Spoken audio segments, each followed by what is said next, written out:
Magandang gabi, mga repapeps, no, ng DCP Opinion TV.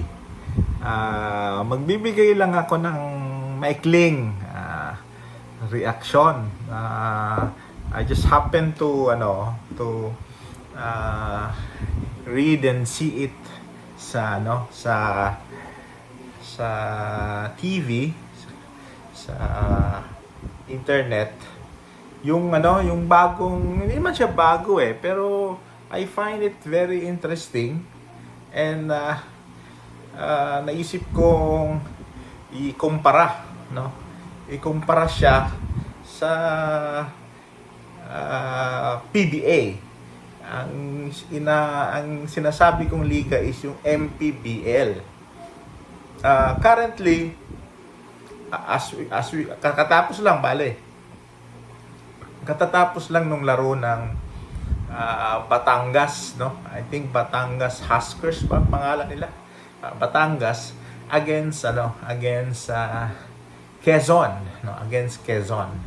I think Batangas Tandwa yata sila, Tapos ang Quezon is Huskers.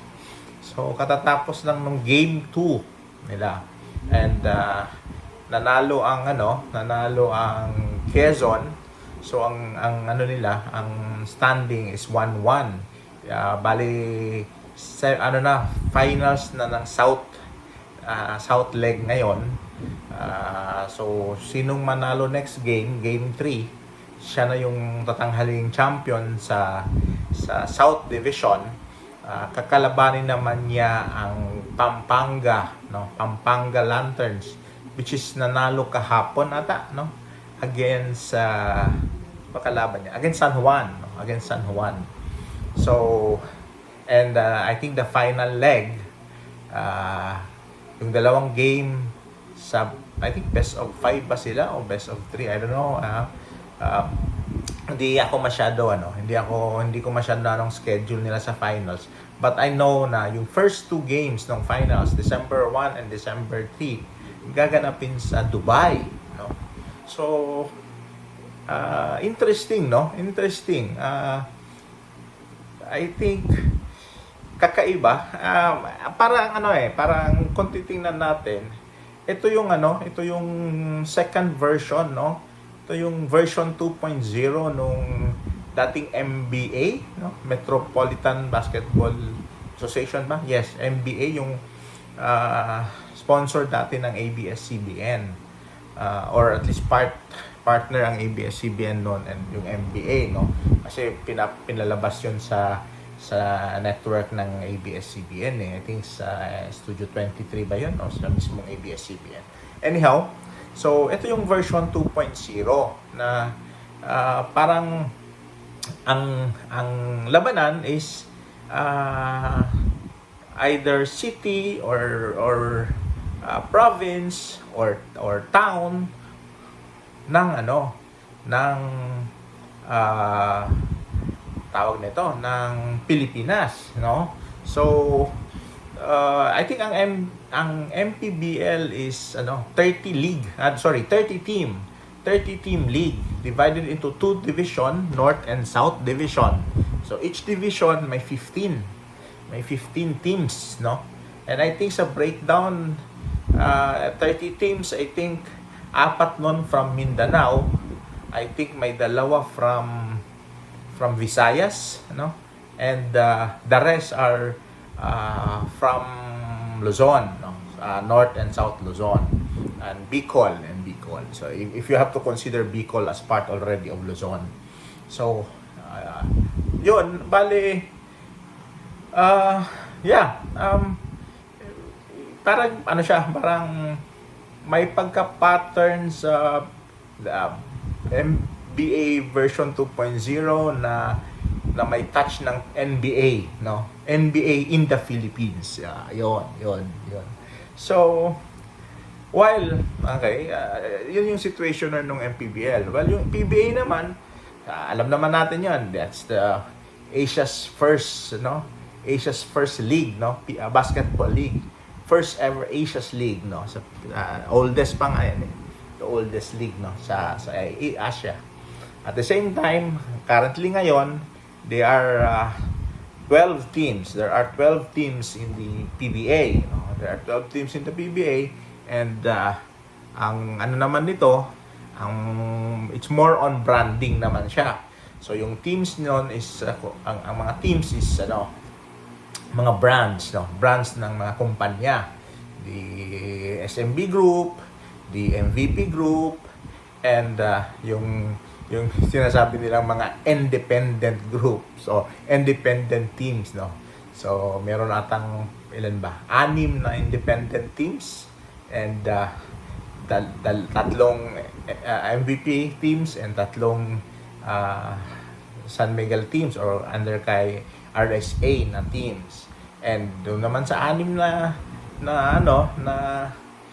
independent teams, may sinasabi naman sila, again, these are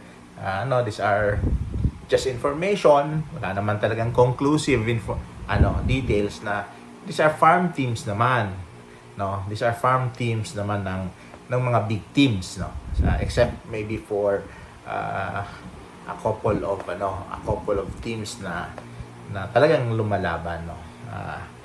Shout out to Rain or Shine, na hindi talaga and I think isa pa is maybe ang Converge, kasi ang Converge is competitor ng TNT, no. At another is I think yung Phoenix, no. Phoenix Fuel Master, kasi compete naman niya yung isang kampanya ni RSA, yung Petron, no. So other than that, some other teams there said are farm teams of the big boys. So at any rate, we're not here to discuss it. It's just more on I think what is the a reaction, a comparison, no. How do I see how do I see MPBL and PBA? Hindi naman siya tutuusin, hindi naman siya naglalaban. They're not competing for each other, kasi I think and again, correct me if I'm wrong, guys. Comment below if you have some other information with regards to MPBL and PBA. This is my opinion, and I'm more than willing to be corrected, and you would give me information. I would appreciate it. No, as of my understanding and analysis, the MPBL, no, as I view it, have their own fan base. Maybe it's because they're carrying the name of the town, the city, the province, the region, no. So yung mga taga doon talagang tumatangkilik sa team nila, ipinaglalaban yung team nila. That's the first impression I got, no. Kasi I think I've browsed quite a number of games, and I would really see there's quite a number of I mean, not that quite a number, but almost all the games, or if not all the games, are full, no. Even though I think the playing area is not as huge, no, as the MOA or the Araneta Coliseum wherein the PBA is playing. So not that big, but again, it would take time. I mean, that's how it goes, di ba?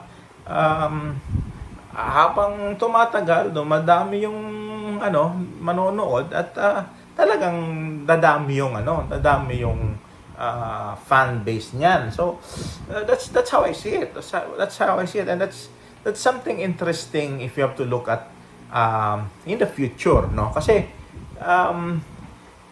it's something na sense of how do you call it, ownership, no? If you are from Mindanao, if you're from Visayas, if you're from NCR, if you're from Luzon, and specifically in that area, Pangasinan, Pampanga, Abra, Bicol, Negros, Bacolod, Iloilo, Davao, Zamboanga, 'di ba? So you have the sense of pride na, taga doon ako, 'di ba? And my team is playing there, 'di ba? So it gives a sense of pride. That's why nakikita ko na parang mas ano siya, mas dinudumog ng tao, mas interesting sa mga tao kasi yung ano ba, fervor of the pride of being there is taga doon nako is there, di ba? Unlike sa PBA, it's more on the brands, no? It's more on the brand. So it's, di ba? If you have to look at it, sometimes people change teams one after the other, especially if the player is traded, no? If their favorite player is traded to the other team, so they change loyalty. So it's more of, diba? It's more of it's that the loyalty is on the player. But again, it's not really all. It's not perfect that it always been that case, because I think for Ginebra, no, in the PBA, even with the retirement of the Big J, they're still, di ba? They're still considered to be, I think, the top grosser for a fan base in the PBA, di ba? So it doesn't really follow that it was really Big J, di ba? Even though Big J retired as Ginebra, that's something na but again, but that's not always the case, because you could also pinpoint some players who shift allegiance to different teams, and their fan base shift allegiance as well, diba? So yeah, that's how I see it in the current situation for the MPBL and PBA. I'm not dwelling into the financial matters, because I know the PBA has quite a huge sum in terms of their salary and compensation to their players. I think the maximum salary is 425,000 pesos per month, no? So that's huge for PBA. I mean for players in the PBA, and I think for MPBL, pretty much it's lower than the 425,000 as maximum, no, for the player. So and you would also see, I mean, you can browse the players per team. You would notice that the players in MPBL are not really that familiar, or not really, how do you call it, not really have a solid fan base, not as so-called sikat, no, term sikat as the PBA players. But again, it would only take time. If you would really be a very good player, then sooner or later you would be noticed, and definitely the PBA will again make some bid on those players. And I think that already happened, because I think the right now the one playing for Pampanga, I think Justin Baltazar, is the number one pick of the last PBA draft. He already went to the PBA for drafting, and he was picked number 1. And I think next season, or maybe after the MPBL finals, because Pampanga is one of the finalists, I think after that he will now be suiting up for his PBA team, no? I think that's more of I would say that's more of the financial reasons, because maybe I'm not familiar with the financials, and maybe you can also make comment on what is the financial structure of MPBL. But pretty much I would assume that the financial matters, specifically the compensation, salary and compensation in the PBAs is higher than the MPBL. That's why players in the MPBL are jumping ship also to the PBA. But if you would follow that pattern, uh, MPBL would be more likely the farm team, no, the farm group of the PBA, because if players in the MPBL is the objective of the PBA MPBL players would go to the PBA, then they would really harness the skill in the MPBL, because sooner or later they would be drafted in the PBA. So that is also, I think, one of the premise here, no. So and maybe that's also the reason why PBA is also just looking around, no. Not feeling the how to call it, the they're not threatened, no. They're not threatened by the presence of MPBL, because they know that they have the last option, because they can pay higher than MPBL. But again, I think that's the nature of the business, that's the nature of the league, no. But that farther down the road, if you would be able to get some sponsors, some big contract sponsor, TV rights, digital media rights, and those contracts for the big players, or at least for the league, then definitely there would be an increase of financial considerations and discussions, and it would also I would not be I would not be shocked, I would not be surprised if down the road, 5 years from now, maybe 10 years from now, depending on how the situation of the league, they may be competing with each other, because they have already the financial freedom. And remember, for the PBA, it's about the branding. So the main consideration for the PBA is really the brand, diba? The return of investment for the team. So the money that I've invested in the team, carrying that brand, should be returned positively. Now, if there will be some financial situation negatively, then definitely there would be some repercussion, and I think that's also the reason why you would also see some teams in the PBA who already disbanded or already left the PBA. I think the most recent is the Alaska Aces, no, Alaska Corporation, because I think they left the PBA and Converge Fiber Xers, got the slot, no, the slot. So again, both teams are financially, are on a financial consideration, but because the cost for MPBL is not as high as the cost for PBA, then maybe they are more, they can still live another day, live another year. So so I think, but again, if I would broaden my perspective, if on a yearly basis the MPBL would grow, there would come a time that they would be able to compete with the market share, with the fan base share, and they would be more intriguing than the PBA.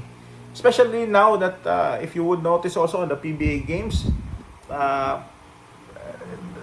especially on the elimination round, and also if the competing teams are not the likes of the SMB group or the MVP group, there will be really not much of a fans in the stadium. No, I have quite seen some games that are really not full, not even half full. So and again, that's not really the barometer here, because it's really more on the marketing of the team, no, of the brand. But eventually that would have an impact on your bottom line. So and I think PBA would be really on a discussion on how to really increase their viewership, their fan base share, because they're not only alone right now. They're not the one. I mean, in the basketball horizon, there's MPBL, which is, to be honest, I was a bit surprised. I was surprised, and not bit. I was surprised that they have quite a lot of fans. I mean, their fan base is quite humongous and rugged and rough and raw. So that's very interesting down the line, no? That's very interesting down the line. But at any rate, the winner here is the Filipino fans. The winner here is the Filipino fans, because you would see two not really competing leagues, but two entertaining leagues, which give you the luxury of watching, no, of something to watch during, especially on the night time, when you're resting after a day's work, no. So either you switch to PBA or you do the MPBL. It's your choice. And for that, you won, no, you won, because you have the option on what league to watch, on what team you want to support. You can support both PBA and PBL. Much better for the two teams for the two leagues to survive. No, that's why the winner here is the Filipino people, and the viewership and the fans for both leagues, because they have the luxury of what game to watch during the relaxation. So again, wish the two leagues the best, and I hope that the fans for both leagues would support each other, so that the teams would survive and would give us a better entertainment for the Filipino people. So yeah, kudos to the two leagues. Good luck to the two leagues. Good luck to the teams that would be competing in the finals in Dubai for the MPBL and for the opening of the PBA. Good luck. So yeah, that's how I see it. So let me know if you have some comments or suggestions or some clarifications. I am more than willing to accept, to read it, to answer if you have some comments, some feedbacks. So guys, please don't forget to like and share, and support my page, support my channel, please. That's it for me. Ciao guys. Let Nick out.